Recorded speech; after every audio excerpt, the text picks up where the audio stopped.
সুপ্রিয় শিক্ষার্থীরা, আজকে আমরা বিশ্বকবি রবীন্দ্রনাথ ঠাকুরের এক নজরে অর্জন ও কালজয়ী উপন্যাসগুলো আলোচনা করব। প্রথমে আমরা নোবেল পুরস্কার নিয়ে আলোচনা করব। রবি ঠাকুর 1913 সালে গীতাঞ্জলি কাব্যগ্রন্থের জন্য প্রথম এশীয় হিসাবে সাহিত্যে নোবেল পুরস্কার পান। তবে এখানে আর দুইটি গুরুত্বপূর্ণ তথ্য আমরা মনে রাখবো। 1913 সালে গীতাঞ্জলি কাব্যগ্রন্থের জন্য নোবেল পুরস্কার পান, কিন্তু গীতাঞ্জলি উনি লেখেন কিন্তু 1912 সালে। যদি পরীক্ষা আসে কবি রবীন্দ্রনাথ ঠাকুর গীতাঞ্জলি কত সালে লেখেন, তাহলে হবে 1912 সালে। তারপর যদি প্রশ্ন আসে গীতাঞ্জলি যে ইংরেজি অনুবাদ করেন, কে অনুবাদ করেন? অনেকে আমরা ভুল করি। গীতাঞ্জলি ইংরেজি অনুবাদ করেন কবি রবীন্দ্রনাথ ঠাকুর নিজেই। এবং কত সালে এই গীতাঞ্জলির ইংরেজি অনুবাদ করেন? তাহলে কিন্তু সালটা হবে 1912 সালে। তাহলে 1910 গীতাঞ্জলি বাংলায় লেখেন, 1912 উনি গীতাঞ্জলি ইংরেজিতে অনুবাদ করেন, আর 1913 সালে এই গীতাঞ্জলি ইংরেজি অনুবাদের জন্য নোবেল পুরস্কার পান। আর গীতাঞ্জলির ইংরেজি নামটা হচ্ছে সং অফারিংস। এটা আমরা মুখস্থ করবো না। গীতাঞ্জলি যদি আমরা সন্ধি বিচ্ছেদ করি হয় গীত যোগ অঞ্জলি, গীত যোগ অঞ্জলি গীতাঞ্জলি। গীত মানে কি? গান, গানের ইংরেজি কি? সং। আর অঞ্জলি মানে অর্পণ করা, মানে অফার, তাহলে অফার, তাহলে সং অফারিং, এটা মনে রাখলেই হচ্ছে। সং অফারিংস কেন? কারণ হচ্ছে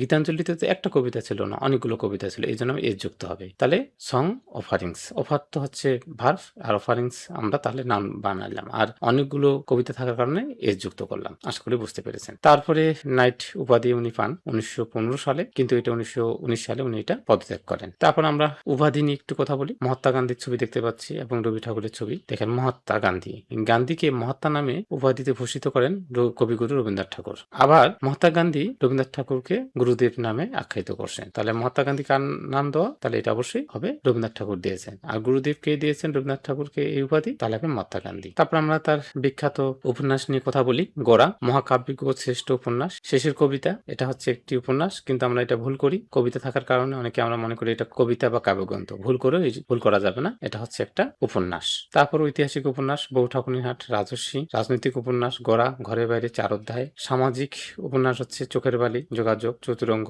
নৌকাডুবি। রবি ঠাকুর নিয়ে অসংখ্য তথ্য জানতে হবে। আজকে জাস্ট আমরা কিছু আলোচনা করলাম, এরপরে আমরা রবি ঠাকুরের A to Z আলোচনা করব। তাহলে আজকে এই পর্যন্তই। সবাইকে অসংখ্য ধন্যবাদ।